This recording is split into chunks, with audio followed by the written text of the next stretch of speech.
areas, healthcare and education. There's a lot of crap. Okay, so look, honestly, would you rather live in 1980? Like that standard of living? In terms of the quality of products that Americans could buy, I want to go back to the 1950s. Okay, I'm literally... Cuba's right there. They're still driving those cars. I completely stopped buying new clothes. Everything I buy now is vintage, made by American garment workers in the 1950s. And those garments, by the way, look like they're brand new. Brand new. Quality. Like what we did... But the percentage of salary that you would have to spend on that is much higher. That's true. So for the worker, you're not shopping vintage shops from the 50s, you're going to H&M. But understand, so what happened with, especially, this is what happened in the 1970s. We started offshoring jobs and really focused on consumerism, right? So wages started to become stagnant. But Americans were okay because they can rely on cheap products that are made in other countries through exploited labor, right? So we have a bunch of cheap crap we can buy, sure. But the quality of the stuff we're buying is not there. We have to replace it after. I mean, look at clothing in particular. You buy clothes in America that, by the way, were made in some other country, in some factory or whatever.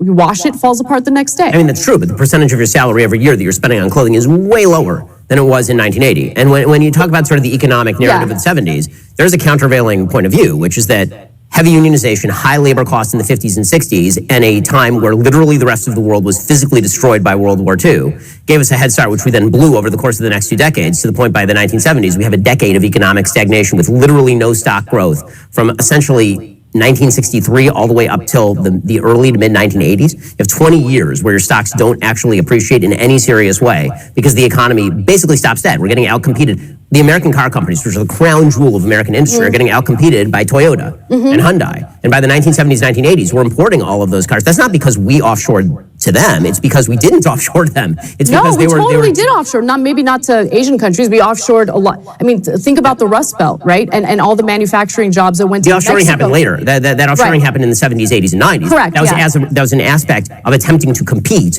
with the import of cars from other countries. I mean, Toyota becomes a world power in terms of being an actual global corporation because our manufacturing costs in the United States are too high. We're living fat and happy off the excesses of the rest of the world being destroyed, essentially.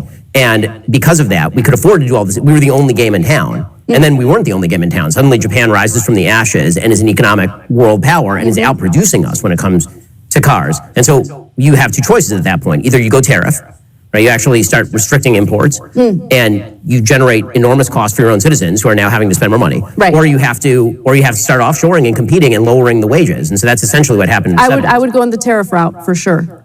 So right. So I mean, and by the way, so Trump, right? I mean, this is sort of that right-left horseshoe that's been happening. Obviously, I wouldn't, because if you just, again, I will go back to my original point. I don't think that you'd be willing to have many takers who would be willing to go back to 1980s level standard of living from 2022. We have a for as much as we can talk about the excesses of Amazon, we now live in a world in which you can take a device out of your pocket, you can hit a button, and any product on earth will arrive at your door in 2 days. That's true. And look, that's part of consumerism, and it would certainly be a culture shock for Americans to rethink whether or not they need all of this stuff that's made in other countries. So that's the honest trade-off. Yeah, and I appreciate the honest trade-off. No, and I am being honest. And look, I acknowledge that people might not agree with me. Most people might not agree with me. But for me, in my personal life, have become a lot more happy in rejecting that consumerist mentality. When I spend my money, I spend on quality items that are going to last.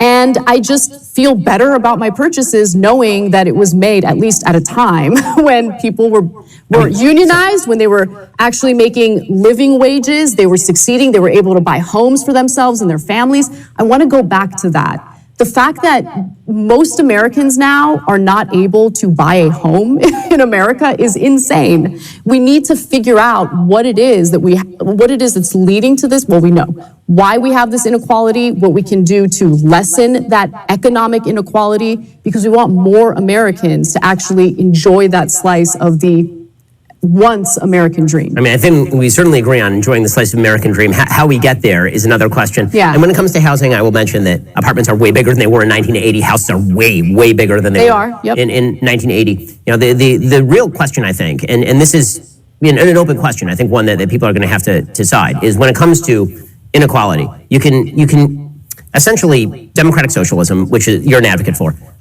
redistributes things that are already there. Capitalism generates new and better things. And so the balance has always been, how much can you continue to generate new and better things when you are redistributing what's already there? Well, you're not taking into account the financialization of our economy, right, which is completely disconnected from productivity. So what I mean by that is we're now in this age where companies don't even really need to focus on productivity when they can do things like corporate stock buybacks. So, by the way, I agree with a lot of that, Yeah. and one of the things that has generated that Is the Fed. Is the Fed. Yeah. The Fed is a disaster Yep, area. totally agree on that. The massive infusion. I agree with that as well. The Fed is an absolute freaking joke. The Fed has done so many things to ruin the economy. It's never been audited. I mean, it's just one of those things that nobody wants to, tackle the Fed. Nobody wants to basically say, you know what, let's limit the powers of the Fed. These guys have, whoever's been put in charge of that, but these are the big bankers, these are the big financial institutions, and they're obviously doing things that are going to benefit them. And in the meantime, while they do that, it absolutely crushes the individual. So I completely agree with Anna and Ben on this aspect of what they're talking about, the Fed and its excesses and how it's completely damaged and ruined economies here in the United States and across the globe. Because when the American economy falls, when there's a recession, when things happen here, the domino effects are felt around the world, folks. Of tremendous amounts of money and easy credit into the system Definitely. has led to people doing exactly that. You are 100% right about that. That is true. And we're also seeing that happen within the housing market, where you have private equity firms who have taken interest-free money, cheap money, thanks to the Federal Reserve.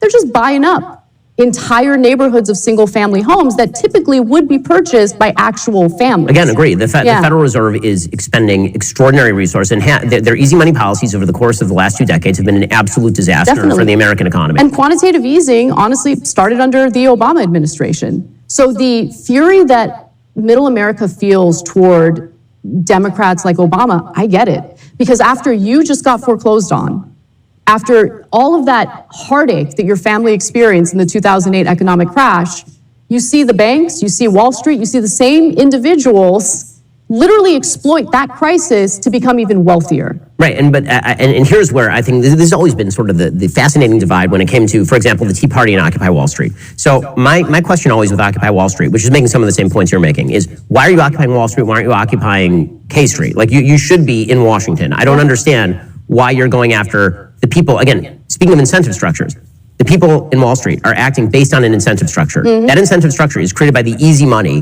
which is actually being generated by the Treasury Department and the Federal Reserve. One of those things is a thing where you have stock in it. It's called your vote.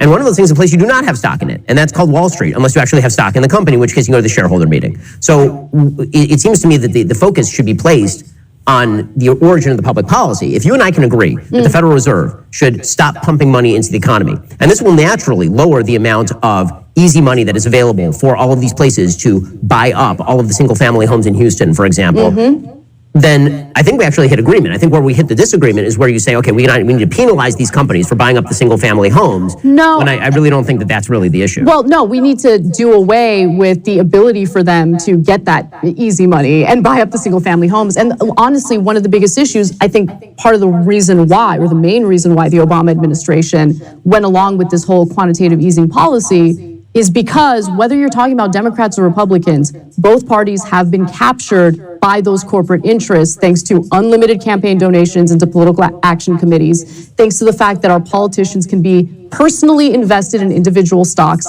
We need to reform the system. It's not necessarily about punishing Wall Street. It's about getting to the root of the problem, which is the corrupt influence that Wall Street has on our politicians, thanks to how this system is set up. I don't disagree with any of that particularly, Yeah. but I would say that there's one additional element that I actually think looms far larger, and that is the political interest in Washington is always going to be in control and Keynesian economics suggests that the easiest way to avoid blowback for a stagnating economy is to pump money into it. And so if you are in Washington, you are never going to be the president who says we need to radically increase the interest rates. Right? The interest rates are not meeting with what the actual risk level is in American society. Right now, Biden's taking the heat for it.